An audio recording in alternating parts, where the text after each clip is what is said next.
নির্বাচনে কি ভোট দেওয়া যাবে?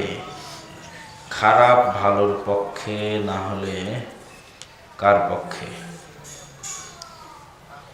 আমরা আসলে বিশেষ করে আমি এই প্রশ্নের সরাসরি কোনো উত্তর এই জন্য দিই না। যাদের বয়স 80 বা 90 বছর হয়ে গেছে তারা খুব ভালো বলতে পারবে যে যখন 47 হয়েছিল তখন থেকে না আজ পর্যন্ত তারা জীবনে কত ভোট পার করেছে, এবং প্রত্যেক ভোটেই তাদের কাছে মনে হয়েছে এবার একে ভোট দিলে খুব ভালো হবে। তারপরে ভোট দেওয়ার 2-3 বছর পর আবার ওকেই গালি দিয়েছে। তো এই সাময়িক আবেগ থেকে মানুষ বের হতে পারে না, এটাই মানুষের সবচেয়ে বড় দুর্বলতা। মানুষ ওই দিন সফল হবে যেদিন দীর্ঘমেয়াদে চিন্তা করবে যে 80-90 বছরে তো এটাতে কোনো কাজ হলো না, তাহলে আমাকে ভিন্ন কিছু চিন্তা করতে হবে, সেটা দীর্ঘমেয়াদে চিন্তা করতে হবে। এই দীর্ঘমেয়াদের কাজ মানুষ করতে চায় না। এখানে অনেক যুবক আছে বলবে যে আপনি ঘোষণা দেন আমরা জীবন দিয়ে দেব। বাবা তোমাকে জীবন দিতে বলেনি, ওসমান হাদি বলেছিল তোমাকে পড়তে, জ্ঞান অর্জন করতে। আমিও একই কথা বলি, জীবন দেওয়া তো অনেক সহজ কাজ, পড়ে মানুষ হওয়া কঠিন কাজ। মানে যেটা আসল কাজ সেটাতে নাই। প্রথম আলোর মতো একটা প্রথম আলো বানাতে হলে তো ভাই জ্ঞান লাগবে, যে জীবন দিয়ে তার কোনো কাজ নেই। ব্র্যাকের মতো আর একটা প্রতিষ্ঠান তৈরি করতে হলে জ্ঞান এবং পরিশ্রম লাগবে, তাই না? মানে জীবন দেওয়ার সাথে কোনো সম্পর্ক নেই। জ্ঞান অর্জন করো, পরিশ্রম করো, দীর্ঘমেয়াদে প্ল্যান করো। এই দেশ তোমাদের, এই মাটি তোমাদের, জাস্ট চেষ্টা লাগবে দীর্ঘমেয়াদে। আবেগে পা দেওয়া যাবে না। জ্ঞান অর্জন করতে হবে, দীর্ঘমেয়াদে শক্তিশালী প্রতিষ্ঠান গড়ে তুলতে হবে। আমি দীর্ঘমেয়াদ নিয়ে কাজ করার পক্ষে। আর এগুলো আমি মনে করি ছোট বাচ্চাদের যেমন বিভিন্ন খেলনা দিয়ে ভুলিয়ে রাখে না, ভুলিয়ে রাখা হয় না, হয় না? আমার কাছে মনে হয় জাস্ট যে আমরা ছোট বাচ্চা, আমাদেরকে ললিপপ দিয়ে ভুলিয়ে রাখতেছে। সেই ললিপপটা কি, তুমি ভোট দিতে পারবা, কি মজা! এই তাৎক্ষণিক মজা দিয়ে 5 বছরের জন্য খুন, গুম, রাহাজানি সব হালাল। আর আমার মজাটা কোনটা, আমি ভোট দিতে পারবো। তো ছোট বাচ্চার মতোই মুখে ললিপপ দিয়ে ভুলে গেল। আগামী 5 বছর কি হবে? একটা নেশা, আফিমের মতো নেশাগ্রস্ত। কিভাবে আমরা দাঈ ইলাল্লাহ হতে পারবো? জ্ঞান অর্জন ছাড়া সম্ভব নয়। জ্ঞান অর্জন করতে হবে প্রথমে কোরআন বিশুদ্ধ তেলাওয়াত, কোরআন বোঝার চেষ্টা করা, আরবি ভাষা শেখার চেষ্টা করা।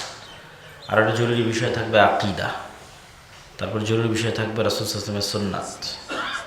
তারপর আস্তে আস্তে আরও উপর লেভেলে গেলে আরও অনেক জ্ঞান আছে, উসুলে ফিকহ আছে, উসুলে হাদিস আছে, বালাগাত, মানতিক, অনেক কিছু আছে। আর প্রাথমিক এমনি বাংলায় সামারি জানার জন্য অনেক বই আছে, তার মধ্যে আল্লাহর পথে যাত্রা, এই বইটাও একটা চমৎকার বই।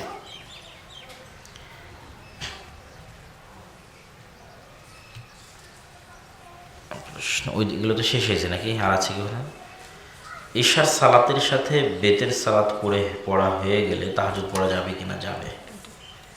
আমি একটি ফার্মেসিতে চাকরি করি, কিন্তু আমার মালিক ঔষধের দাম গায়ের দাম থেকে বাড়তি টাকা রাখে। তখন আমার চাকরি করাকে ঠিক হবে, কিন্তু আমি সঠিক দাম রাখি। গায়ের দাম থেকে বেশি দাম রাখা যদি গ্রাহকও জানে, তাহলে সেক্ষেত্রে ধোঁকা না দিয়ে স্বাভাবিক ইনকাম ভালো, কোনো সমস্যা নেই। ধোঁকা যেন না থাকে।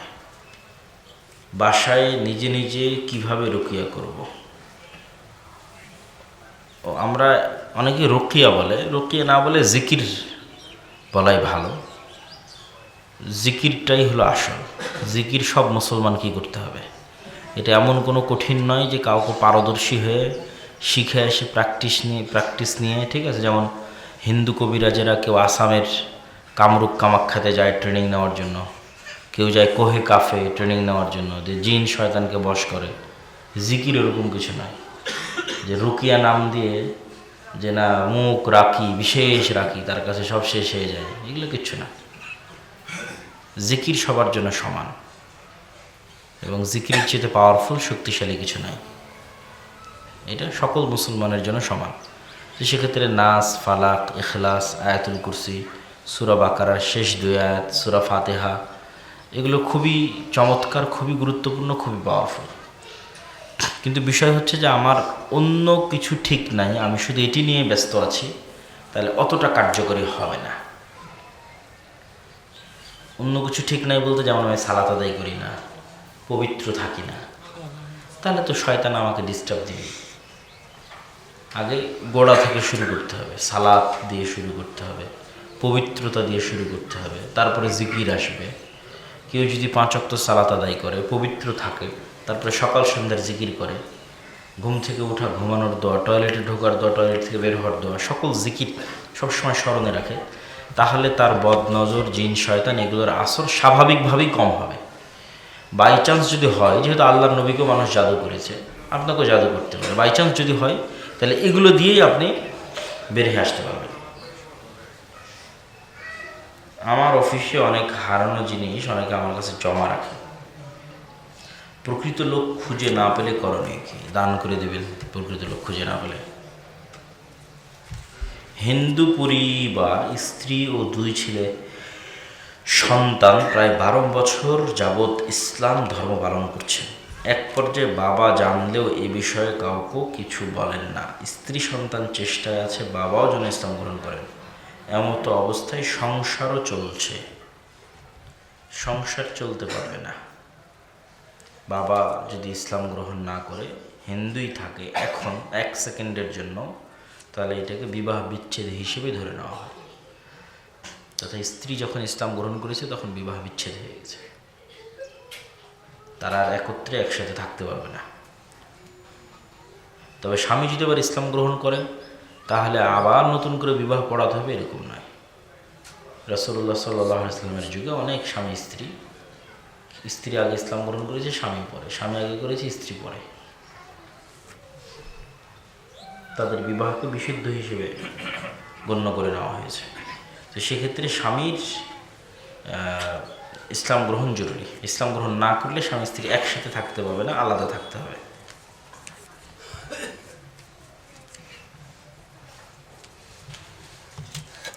শায়েখ, আমি একজন কিতাব বিভাগের ছাত্র। আমি বিভিন্নমুখী জ্ঞানে আলেম হতে চাই, আবার বিভিন্ন কারণে আমি পিছিয়ে পড়ি। আমি মনে করি যে আমার বিয়ে করা দরকার, আবার মনে করি আমার আর্থিক অবস্থা অতটা ভালো নয় যে বিয়ে করে চলতে পারবো। এখন আমার কি করা দরকার? আমি ইনকামে মনোযোগ দিব না পড়ালেখায় বেশি মনোযোগ দিব? মহাবিপদ। তোমার মনের ছোট অল্প বয়স তো, সরলভাবে তুলে ধরেছে। 20 বছর বয়স। তোমার উদ্দেশ্যে পরামর্শ হচ্ছে, জ্ঞানের চেয়ে বড় ইনভেস্টমেন্ট পৃথিবীতে নাই।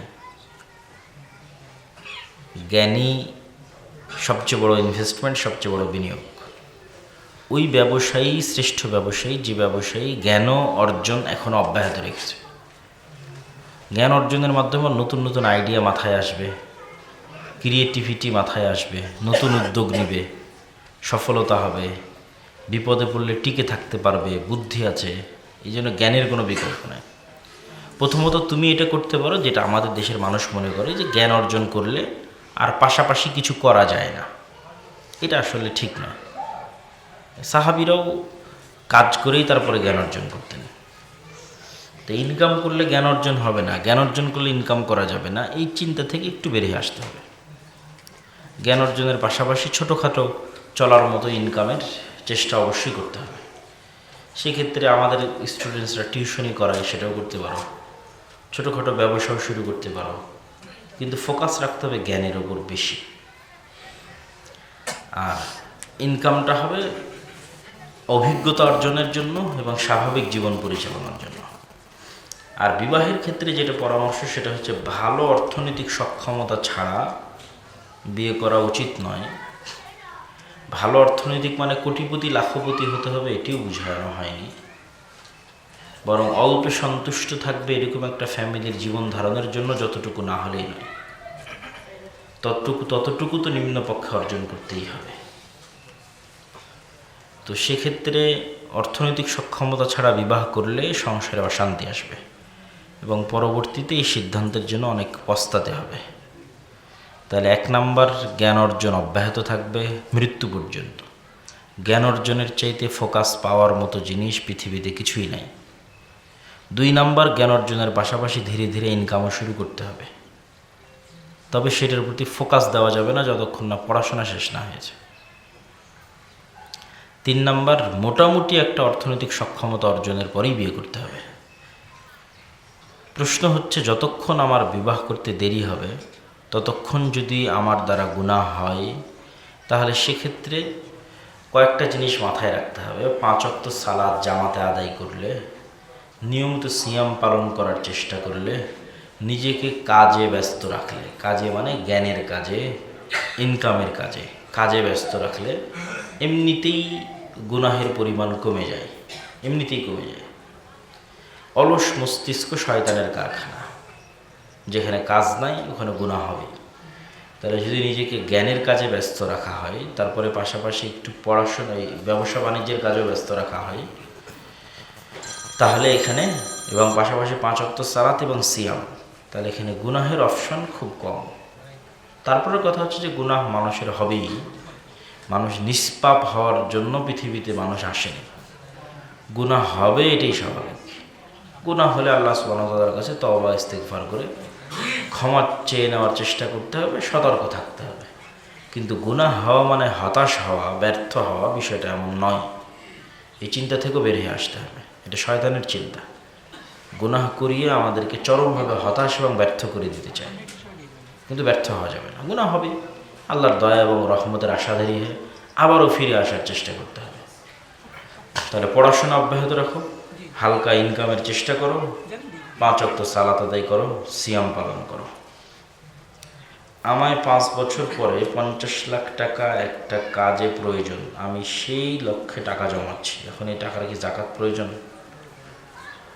প্রত্যেক ক্যাশ টাকা, যেই টাকার আপনি মালিক, বছর অতিক্রম হলে, নেশাব পরিমাণ সম্পদ বছর অতিক্রম হলে যাকাত দিতেই হবে, চাহে আপনি যে উদ্দেশ্যেই সেটিকে জমা করেন না কেন। টাকা ব্যবহার হয়ে গেছে, এখন আর হাতে নেই, সেটা ভিন্ন জিনিস। টাকা দিয়ে জমি কিনে ফেলেছি, এখন আর হাতে নেই, ভিন্ন জিনিস। এখন ওই জমি যদি আমি স্বাভাবিক আমার বাড়ি করার জন্য, চাষাবাদের জন্য কিনে থাকি, তাহলে আর যাকাত নাই, শেষ। বাড়ি হিসেবে ব্যবহার করলে আরও যাকাত নাই। চাষাবাদ করলে ওসর আসতে পারে। আর আমি জমিটা কিনেইছি, আবার বিক্রি করবো এই জন্য, তাহলে আবার দামের ওপর যাকাত আসবে। ব্যবসা করে ইনকাম করতে চাইলে যাকাত দিতেই হবে। তাহলে খরচ করে ফেললে যাকাত থেকে মুক্তি পাওয়া যেতে পারে, বা যাকাত কমে আসতে পারে এই হিসাবে, কিন্তু হাতে আছে, যাকাত দিতেই হবে। আর নাই, শেষ করি, আর দিয়ে না। ভোটের বিষয়ে একটা প্রশ্ন আসছে, উত্তরে কি? ছোট বাচ্চা বানিয়ে রাখা হয়েছে আমাদেরকে, এটাই মনে রাখতে হবে।